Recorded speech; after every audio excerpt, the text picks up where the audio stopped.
Hello students, welcome to the channel. In this video, we'll solve the first reading passage of the October 2020 US SAT. This is the literature passage. This passage is adapted from Meg Wolitzer, The Wife, originally published in 2003. The narrator, a student at Smith College, a women's college, is enrolled in a creative writing class in the 1950s. Write what you know, Professor Castleman advised as he sent us off to complete the writing assignment. That night after dinner, Shepherd's Pie, I remember, for I sat there looking at it and trying to describe it to myself in a writerly fashion, though the best I could come up with was pathetically a roof of mashed potatoes spread thickly atop a squat house of meat. I climbed to the upper reaches of the Nielsen Library. On tall steel shelves around me were ancient bound volumes of scientific abstracts, Annals of Phytochemistry, September to November 1922, International Journal of Hematology, January to March 1931. I wondered if anyone would ever again open any of these books again, or whether they'd remain shut for eternity like some spell-fastened door in a fairy tale. So the passage starts with a description of a writer, somebody who attends the class of Professor Castleman, the writing professor who has advised his students to write what they know. And the writer seems to be undergoing some sort of crisis because even during dinner, she tries to describe the meal that she's having, right? She tries to describe shepherd's pie and she finds her efforts inadequate, right? She calls them pathetic. And then she goes to the library and she scans the books there and she comes across books that are old and that are very specific, books on phytochemistry and hematology. And she wonders if anybody would ever read those books. And this kind of mirrors perhaps her own anxiety about whether she would ever find a readership. Should I be the one to open them, to plant kisses on their frail, crisp pages and break the spell? Did it make sense to try and write? What if no one ever read what I wrote? What if it languished untouched on the chilled shelf of a college library forever? I sat down at a carrel, looking around at the ignored spines of books, the light bulbs suspended in their little cages, and I listened to the distant scrapes of chair legs and the rumble of a lone book cart being rolled along one of the levels of the stacks. So this accentuates the mood established in the previous paragraph, where the writer, looking at these books, wonders if she perhaps is destined to join them as somebody who has never read. And she also feels alone in her enterprise. The way the books are described, the way that, she listens to the distant scrapes of chair legs and the rumble of a lone book cart, this kind of mirrors this essentially lonely nature of writing and waiting for recognition. For a while, I stayed there and tried to imagine what it was I actually knew. I'd seen almost nothing of the world. A trip to Rome and Florence with my parents when I was 15 had been spent in the protection of good hotels and pinned behind the green glass windows of tour buses, looking at stone fountains in piazzas from an unreal remove. The level of my experience and knowledge had remained the same, hadn't risen, hadn't overflowed. I had stood with other Americans, all of us huddled together, heads back and mouths dropped open as we peered up at painted ceilings. I thought now about how I had never been in love, had never gone to a political meeting in someone's basement, had never really done anything that could be considered independent or particularly insightful or daring. At Smith, girls surrounded me, the equivalent of those American tourists. Girls in groups were as safe as shepherd's pie. Okay, so this describes how the writer wonders if she actually has the material to be a writer.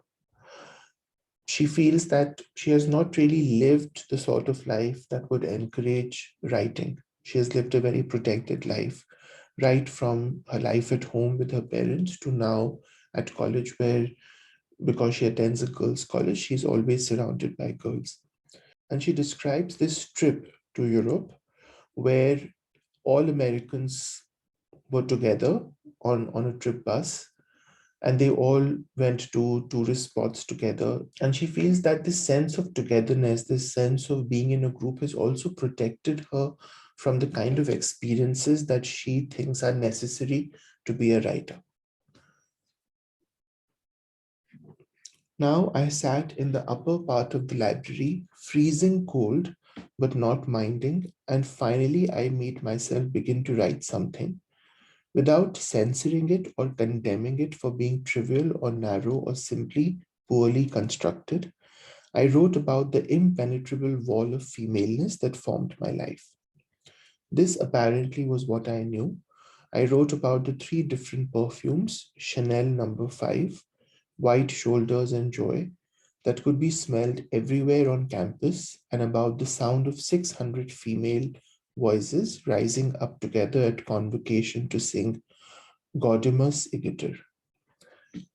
So the writer decides finally to not worry about the topics that she can write about or the life that she has led and to simply write about what she knows, as Professor Castleman had advised, to write about this impenetrable wall of femaleness, which is to say that because she's at a women's college and to the writer, it's a safe environment. It's not an environment that's conducive to the kind of experiences that engender writing. But the writer feels that since this is what she knows, this will be the subject of whatever she writes. When I was done, I sat for a long time at that carrel thinking of Professor J. Castleman and how he had looked in class with his eyes closed. His eyelids had a purplish, nearly translucent quality, making them appear inadequate to the task of keeping the world out. Maybe that was what it was like to be a writer. Even with the eyes closed, you could see.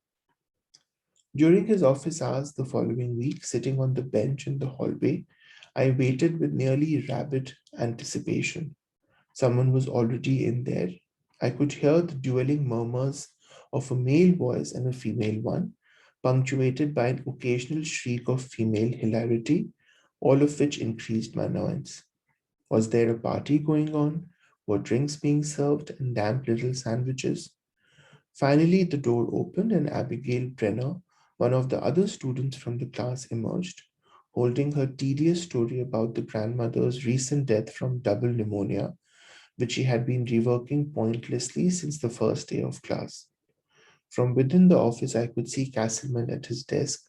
His jacket was off and he was in his shirt sleeves and tie. Well, hello there, Miss Amos, he said, finally realizing I was there. Hello, Professor Castleman, I said, and I sat across from him on a wooden chair. He held my new story in his hand, the one I'd left in his department mailbox. So, your story, he looked at it serenely. There were almost no markings on it, no red pen hieroglyphics. I've read this twice, he said, and frankly, both times I found it to be wonderful. So the passage moves in the second half to the setting of Professor Castleman's office.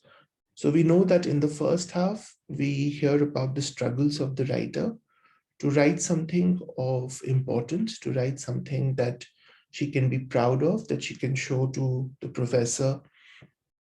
And the second part describes that process, describes the process of meeting Professor Castleman and getting his feedback. And in fact, the professor is impressed with the story that the narrator has written. He says that he has not found the need to mark up the story in the sense of, did not find anything that was lacking, and it was a wonderful story. So the passage kind of ends on a positive note for the narrator, because Professor Castleman's words seem to extinguish some of the narrator's anxieties about her writing. Okay, let's start with the questions. Which of the following statements best summarizes the passage? A writer embarks on a search for an audience that understands her work. A writer demonstrates persistence in overcoming a variety of challenges. A writer succeeds in conveying her experience in an authentic way. A writer gradually recognizes her need for intellectual exchanges. So I think the best answer is option C, right? Because we notice that one of the main concerns the writer has is to write something authentic, right? Write something that appeals to the reader, that doesn't seem hashed or doesn't seem devoid of weight, right? And she succeeds in doing that. When she submits her story to the professor, he finds it wonderful. So C is a good option. Option A, writer embarks on a search for an audience that understands her work. That is not the issue the writer is facing, right? She is not worried about an audience for her work. She is worried about being able to convey something authentically. The worry about audience stems from her worry about authentic writing. She feels that if she writes in a way that is genuine, that appeals to a readership, she would be able to get an audience. So A is not the best answer. A writer demonstrates persistence in overcoming a variety of challenges. So I don't think this option entirely conveys the passage, right? We know that she faces challenges, intellectual challenges for sure, in being able to write authentically. But this doesn't talk about the fact that she succeeds in doing so when the professor appreciates her. So this is incomplete. A writer gradually recognizes her need for intellectual exchanges. So again, I don't think it's about her need for intellectual exchange, right? It's about her need to be acknowledged as a writer, and so her need to write something that can speak to the reader. So D is not the best answer. Question 2. The narrator indicates that her attempt to think in a writerly fashion during dinner was. So this comes from line 8, that I was trying to describe the shepherd's pie to myself in a writerly fashion. And she calls her attempts pathetic, right? She's not satisfied with her attempt. Unnecessarily distracting, pitifully inadequate, vastly entertaining, moderately serviceable. So it's B, right? She feels that she was unable to do it. It was pathetic. So it was inadequate and pitifully so. It's not about being distracting. That's not something that the passage says. It's definitely not entertaining. The writer is upset about the outcome, and it's not serviceable. She feels that it's inadequate. So B. Based on the passage, which of the following risks that writers may face is a concern to the narrator? Being misunderstood by readers, being overlooked by readers, revealing personal feelings to readers, choosing a topic that is unappealing to readers. So I think it's B, right? Because this is something that she talks about here, that did it make sense to try and write? What if no one ever read what I wrote? What if it languished untouched on the chilled shelf of a college library forever? So being overlooked by readers is something that she definitely worries about. She is not worried about being misunderstood by readers, right? Or about revealing personal feelings. That is not something that concerns her. And it's not also about choosing a topic that is unappealing to readers. It's about writing in a way that connects with readers. So she doesn't want to be overlooked. So B. What main effect do the words ignored, distant, and lone in lines 24 to 27 have in conveying the mood of the narrator?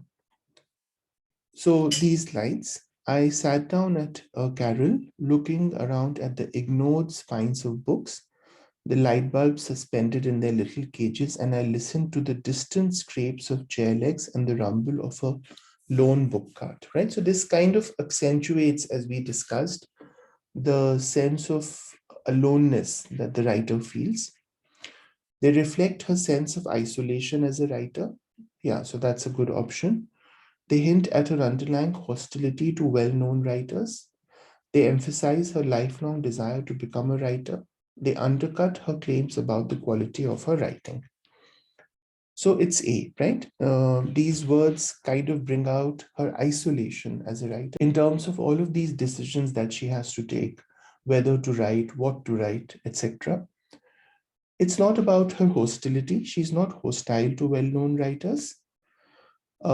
These words don't emphasize her desire to be a writer. They emphasize her isolation, and they don't undercut her claims, right? To undercut is to kind of undermine, to minimize her claims. So that's not the purpose of these lines. As used in line 33, pinned most nearly means. So let's look at pinned 33, this word. So I had seen almost nothing of the world. A trip to Rome and Florence with my parents when I was 15 had been spent in the protection of good hotels and pinned behind the green glass windows of tour buses.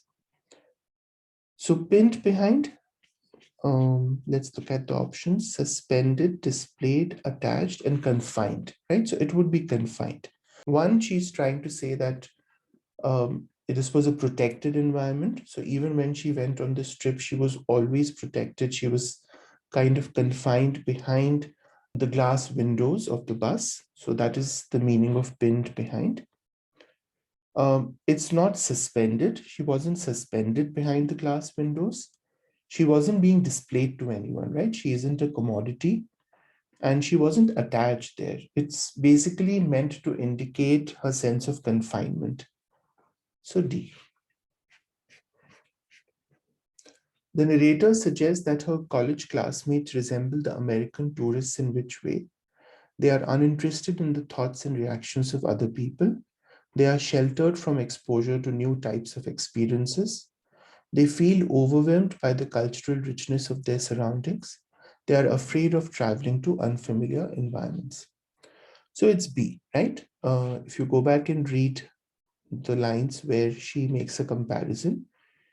So here she says, I had stood with other Americans, all of us huddled together, heads back and mouths dropped open as we peered up at painted ceilings. And then she describes all of these things that she feels are important to being a writer. And at Smith, girls surrounded me, the equivalent of those American tourists. Girls in groups were as safe as shepherd's pie. So she says that the kind of life she has led, either at home or in college, has only emphasized this sense of shelteredness that she feels from exposure. Now, the college classmates resemble the American tourists in that they are uninterested in the thoughts and reactions of other people. That's not what she's saying. She isn't saying that these tourists and classmates are not interested. They feel overwhelmed by the cultural richness. Again, no evidence for that. And they're afraid of traveling to unfamiliar environments. No, that's not what it is. She's basically describing this to bring out her own perspective about how she feels that this shelter from exposure has affected her chances of being a writer. Based on the passage, the wall is best described as, so if you go to line 52,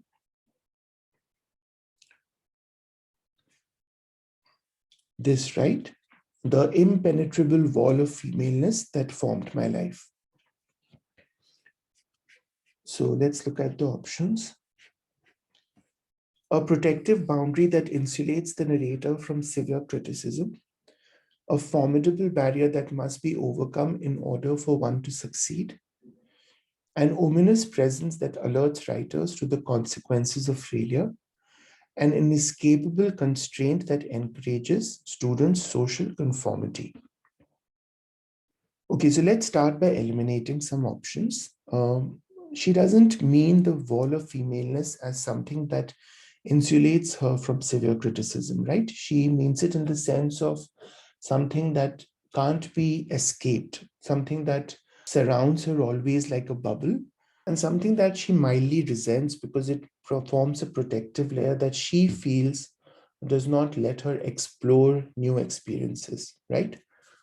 So I don't think it's about a formidable barrier that must be overcome in order to succeed, right? Because this success is very specific to the writer in terms of the experiences that the writer herself wants to have.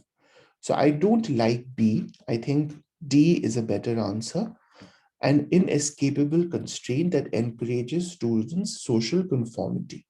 This is also brought out in those lines where she says that, there were 3 perfumes on campus that could be smelled. So it shows that all the girls on campus thought the same way, behaved and dressed the same way, and that the narrator feels is the death of a writer. For a writer to succeed, she needs to have different experiences, and that was not something that was available at Smith. And she doesn't call it an ominous presence, right? It's not something that is overly harmful or dangerous. So C is wrong. Which choice provides the best evidence that the narrator idealizes Professor Castleman? Okay, 64 to 65. So let's mark that. Okay. 78 to 80, 87. 78 to 80, 87. This one, 87. And 89 to 90. Okay, so let's see. Maybe that is what it was like to be a writer. Even with the eyes closed, you could see. Okay, so this is describing Professor Castleman, right? That he was in the class with his eyes closed and his eyelids had a purplish quality. Okay, idealizing Professor Castleman. Let me come back to this option. From within the office, I could see him at his desk. His jacket was off and he was in his shirt sleeves and tie. Yeah, so this doesn't indicate any idealization. So your story, he looked at it serenely. Okay, again, there is no idealization here. I've read it twice and both times I found it to be wonderful. Okay, so the answer has to be option A, that, she idolizes him because she looks at him and she believes that even the tiniest things that he does, for example, the way he closes his eyes in class, they represent the gestures of a writer, right? So there is a sense of idealization there, option A.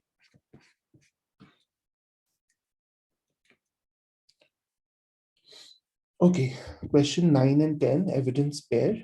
Based on the passage, the narrator feels indignant while waiting outside Professor Castleman's office, primarily because she believes Professor Castleman is deliberately ignoring her, objects to Professor Castleman's slowness in grading her work, resents the apparent frivolity of the meeting going on inside, disapproves of the topic of Abigail Brenner's story. So I think it should be C, right? Because there's a point where the narrator talks about, this here, that punctuated by an occasional shriek of female hilarity, all of which increased my annoyance, right? I think the narrator is too invested in her work and this meeting is really important to her. So when she is waiting and she hears shrieks of laughter from the room, she feels annoyed because her own state of mind is dramatically different from the mood in Professor Castleman's office, right? So I like this line particularly, right? So let's see which option works. 66 to 68, 68 to 71, 66 to 68, 68 to 71. Yeah, so I like option B. 73 to 78 and 81 to 82. 73 to 78 and 81 to 82. Okay. So this is C and this is D. So was there a party going on? Were drinks being served in damp little sandwiches? Finally, the door opened and Abigail Brenner, one of the other students from the class, emerged holding her tedious story about the grandmother's recent death. So yeah, she does mention that Abigail's story was tedious, but I don't think that that is the primary reason for her indignation, right? The primary reason is the fact that, her state of mind is so different at the moment than what she thinks is going on, this cheerful, jovial mood in the office, right? So even though there is a sense of disapproval, but that's not the primary reason for the indignation. And the last option says, yeah, that's just a greeting, so that doesn't make any sense. Yeah, so this is out. What about option A? Believes Professor Castleman is deliberately ignoring her? No, she doesn't think that. There is no evidence there. And she doesn't object to Professor Castleman's slowness, right? So, yeah. Okay, let's grade this.